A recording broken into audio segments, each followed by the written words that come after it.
لەسەر بوونی هێزەکانی ئەمریکا لە عێراق و ئەو بارودۆخەی ئێستا لە ناوچەکە بە شێوەیەکی گشتی هەیە. بەڕێز بۆڵتن، ینی ناوچەکە دەکوڵێت و شەڕی درۆن پەرەی سندووە. ئەم بارودۆخە بەرەوکوێ ڕوات؟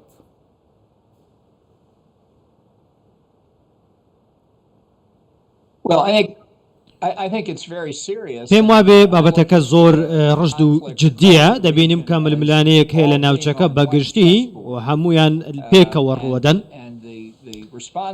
و لایەنی بەرپرسیار ئایەتوڵڵاکانن لە تارانەوە کە بەهۆی ئەو میلیشیانەی لە ژێر باڵ و هەژمونی خۆیانان وەکو حەماس و حیزبوڵڵا، وەکو حوسیەکان لە یەمەن، وەکو میلیشیا شیعەکان لە عێراق، لە سووریا. ئەمە ڕوون نییە کە ئێران ئامانجی چییە، بەڵام لە هێرشەکانی 7 ئۆکتۆبەرەوە حەماس ڕوونی کردەوە و دەری خست کە دەیانەوێت کە ئەو استراتیژیە ئاگرینەی کە سولەیمانی هەیبوو بۆ تێکدان و ئاگرتێبەردانی ناوچەکە هەرەمەیە. من پێم وابێ هەموو ئەم هێرشانە هەمویان تارانیان لە پشتە و یەکانگین و پەیوەندیان بە یەکەوە هەیە.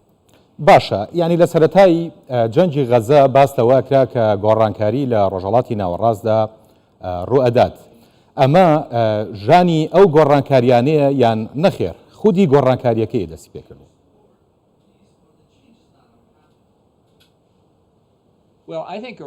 من پێم وابێ ئێران دەیەوێت و دەزانێت مەترسیەک هەیە کە وڵاتانی کەندا و عەرەبەکان کە نزیک دەبنەوە لە ئیسرائیل ئەمەی بە مەترسی دەزانێت. دەبینین کە وڵاتانی سعودی و وڵاتانی دیکەی کەندا و کە پەیوەندی دیبلۆماسیان دەست پێ کردو و باڵێۆزخانەیان کردوتەوە لەگەڵ ئیسرائیل، بەڵام بەگشتی ئەو هەڕەشەی دەبینن کە هەژمونی خۆیان لە ڕۆژهەڵاتی ناوەڕاست لەدەستدەن و لە دنیای ئیسلامیدا هەژمونی خۆیان لەدەستە بە بەسم تارانە. بۆیە ئەمە پێیان وایە ئەمە کاتێکی دروستە بۆی کە دەست بە سیاسەتەکانی خۆیان بکەن و پەیوەندی نێوان ئیسرائیل و ئەمریکا و وڵاتانی عەرەبی و ئیسلامی تێک بدەن.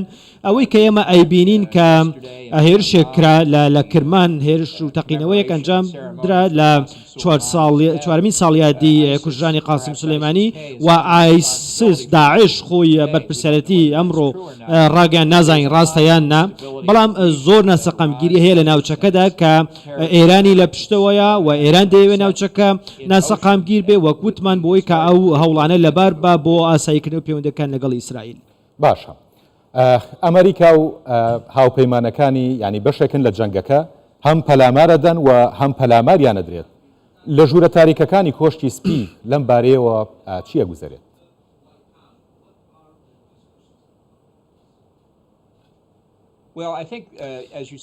پێم وابێ وە خۆشت باست کرد کە هەندێک هێرشی سنووردار کراوەتە سەر حوسیەکان لە دەریای سوور و هەندێک کراوەتە سەر میلیشیا شیعەکان لە عێراق بەهۆی ئەو هێرشانەی کردویانەتە سەر بنکە ئەمریکیەکان و خەڵکی سڤیل لە وڵاتەکە. بەڵام من پێم وان نییە ئەم تۆڵەکردنەوە ئەم هێرشانە بەس بوو بن بۆەوەی کە میلیشیاکان ڕابگرن، میلیشیاکان و حوسیەکان ڕابگرن و وازە چالاکیەکانیان بهێنن. و دەبینین کە بەریتانیاش کە دەیەوێت هێرش بکە، بەڵام ئێران هیچ باجێکی نەداوە بەهۆی ئەو کارە زۆر خراپانەی کە لە ناوچەکەدا دەیکا، بەڵکو دەبێ استراتیژیەتێکی ڕوونت هەبێ و بە ئێران بڵێ بەڕوونی بە میلیشیاکانی سەر بە وڵاتە بڵێ ئەگەر زیانمان پێ بگەێنن بەڕاستی باجێکی زۆر کوشندە و گەورە و وێرانکەر دەدەن. من پێم وانە ئەوەی تا ئێستا ئەمریکا هەڵپەیوەندەکانی کردویان بێ بەس بێت. بەڵێ، ئەمریکا دەستی بە کوشتنی سەرکردەی گروپە چەکدارەکان کردووە وەک ئەوەی ئەمڕۆ بینیمان لە بەغدا ڕوویە. ئایا ئەمریکا تەنها بەوە وەستێت یان تەنها سەرکردەی گروپە چەکدارەکان ئامانجی ئەمریکایە یان چیتر دەبێتە ئامانجی ئەمریکا لەم بارودۆخەیە؟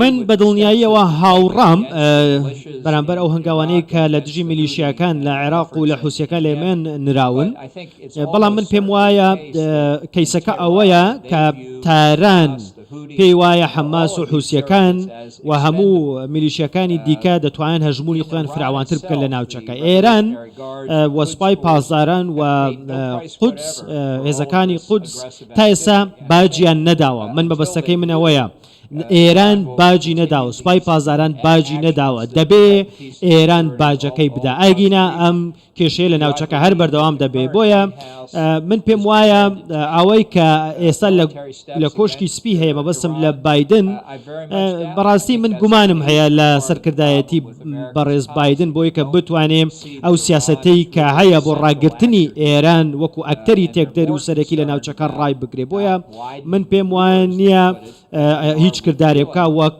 لە قسەکانی شادیارە دەڵێ ئێمە تەنها ڕوبەڕووی هەڕەشەکان دەبینەوە و پێگەیەکی با بڵێن خۆپارێزیمان هەیە، خۆمان دەپارێزین. دەبینین کە لە دەریای سووریش ئێستا هێرشەکان دەستیان پێ کردووە. بەڵێ بەڕێز بڵتن، ینی وەک دەبینین بنکەکانی هاوپەیمانان لە هەرێمی کوردستان کراونەتە ئامانج، هەروەها چەند ڕۆژە پێش ئێستاش بینیمان هێزی پێشمەرگەی کوردستانیش کرایە ئامانج.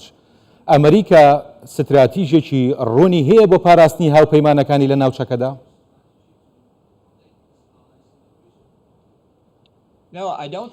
نەخێر، من پێم وانە سیاسەتێکی ڕوونی هەبێ. بایدن زۆر نیگەرانە و نایەوێت کە بەڕاستی شەڕەکە چڕ بێتەوە و نایەوێت کێشەکە لە ڕەگەوە چارەسەر بکە. ئەتوانێت لە ئایەتوڵاکان ئەگینا دەتوانێت لە ئایەتوڵاکان بپرسێ و داوایان لێ بکە کە ئەم هێرشانە ڕابگرن، بەڵام نەیکردووە تا ئێستا و نایکە و بەدڵنیاییەوە ئەگەر بە ئایەتوڵاکان بڵێ لە تاران ئەگەر بەردەوام بن ڕوبەڕووی ئاگر و کاردانەوەی وێرانکەر و جەهەنەمی ئەمریکا و هاوپەیمانەکانی دەبنەوە. ئەمە ئەتوانێت ئێران بێنێتە سەرهێڵ و ڕای چڵەکێنێ. ئەگینا ئەوەی تا ئێستا هەیە هیچ ئاماژەیەک نییە کە لە کۆشکی سپیەوە ئامادە بێ ئەم پەیامە بگەێنێ، ئامادە بێ ئەم کاردانەوە و سیاست و استراتیژەدا ڕێژێ لە ناوچەکەدا. بۆیە وەک وتم کە ئەم هێرشانە زیاتر و زیاتر فراوانتر دەبن لە ناوچەکەدا. بەڵێ بەڕێز بڵتن، ینی هەرێمی کوردستان بۆتە قوربانی لەم ململانەیەدا. ئەکرێت ڕای جەنابێ بزانم لەسەرەوەی کە بۆچی هەرێمی کوردستان ئەکرێتە ئامانج؟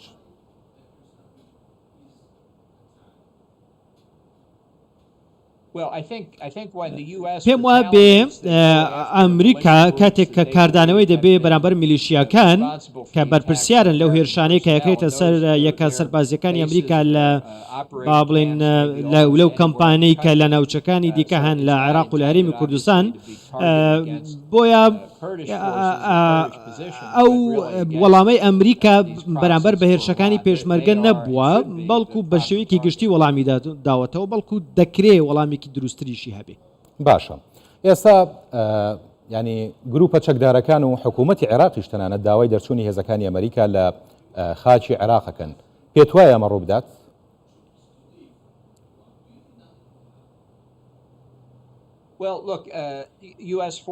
هێزەکانی ئەمریکا لە ناوبردنی سەدام حوسینەوە لەوێن لەسەر داواکاری حکوومەتی عێراق و حکوومەت ڕشت بووە و ویستوێتی کە ئێمە لەوێ بووین و پێچەوانەی ئێرانەوە کە ئێران دەوێت بەهێز بە شاڕەشە بمان کاتە دەرەوە، بەڵام تا ئێستا عێراقەوەی نەکردووە بەڕاستی. و ئەمە هەندێک سیاسەتی ناوخۆیی عێراقا و هەندێک سەرکردەی عێراقی لێرە و لەوێ داوای کشانەوەی ئێمە دەکەن، بەڵام تا ئێستا ئەمریکا بە جددی ئەم شتەی وەرنەگرتووە و هیوادارم هەموو شتێک گەڕێتەوە سەر با بڵێن ئاسایی خۆی، دۆخی ئاسایی خۆی و ئەمریکا بمێنێتەوە لەوێ. بەڵام تا ئێستا وەک وتم بە شێوەیەکی جددی ئەم داواکاریە لە ئەمریکا نەکراوە و گوشاری حکوومەتی عێراقی لەسەر نییە بۆ کشانەوە. بەڕێز بڵتن، ئێمە پێش کەمێک لە هەواڵەکان باسمان لەوە کرد کە ینی لە 7 ئۆکتۆبرەوە تا ئێستا نزیکەی 120 هێرش کراوەتە سەر هێزی هاوپەیمانان لە عێراق و سووریا، بەڵام ئەوترێت کاردانەوەی هێزەکانی هاوپەیمانان تا ئێستا لاوازن. بەڕای جەنابێ ئەم بابەتە هەر بەم شێوازە ئەمێنێتەوە؟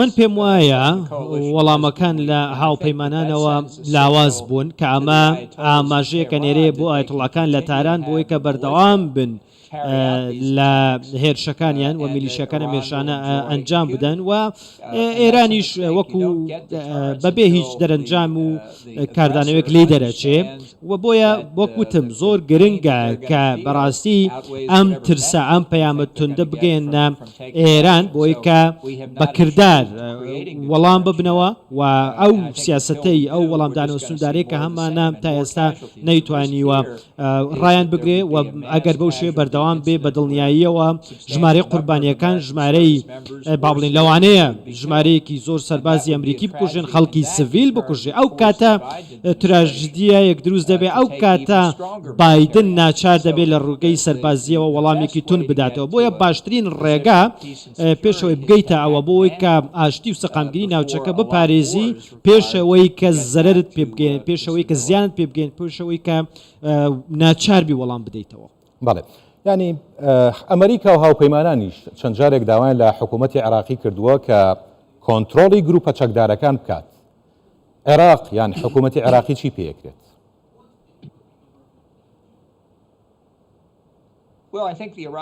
پێم وابێ حکوومەتی عێراق دەبێت زیاتر بکە ئەمە بەشێکە لە کێشەکە بەهۆی ئەم زیادبوونی هەژمونی ئێران لە وڵاتەکەی بۆیە عێراق دەیەوێت کە جیاوازیە مەلیشە جیاوازەکان لە ژێر چەتری یەک ڕێکخراوی گەورەدا کۆ بکاتەوە. دەبینیت کە حیزب اللهی لە 1970کان لە حیزب اللهی لە لوبنان دروست کرد کە گروپێکی بچووکی تیرۆریستی بوو بەڵام کۆی کردنەوە هاوکاری کردن ڕایێنانی پێدان دەیەوێت هەمان شت لە عێراقیش بکە و ئەبێتە هەڕەشە لەسەر حکوومەتی عێراق بۆیە زۆر گرنگە عێراق ڕاچڵەکێ و ڕێگەنەدا ئەم میلیشیانە یەک بگرن لەژێر هەژمونی ئێرانە و جارێکی دیکە ببنەوە هەڕەشە بۆ سەر حکوومەت و خەڵکی سڤیل لە عێراق و ئاسایشی ناوچەکە بۆیە داهاتووی عێراق نابێ بکەوێتە دەستی ئێرانیەکان.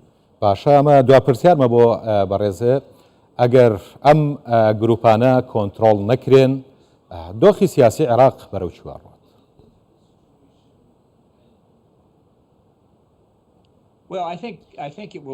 من پێم وایە ئەمە ئەبێتە هۆی ناسەقامگیریەکی زیاتر لە ناوچەیەک کە ئیتر کۆنتترۆلکردنی لەلایەن میلیشە شیعەکانەوە زۆر زەحمەتە و مەلاکانی تارانیش ناتوانن کۆنتترۆلی بکەن و مەترسیشە بۆ سەر هەرێمی کوردستان چونکە ئەو ناوچەیە کە ئێران لە عێراق کۆنتترۆلی کردووە فراوانتر دەبێ و دەبێتە هەڕەشە بۆ سەر ئەو ئۆتۆنۆمی کە لە هەرێمی کوردستانی شەیە. بەڵێ بەڕێز جۆن بۆڵتن ڕایۆژکاری پێشووتری ئەنجومەنی ئاسایشی نەتەوەیی ئەمریکا زۆر سپاس بۆ بەڕێز.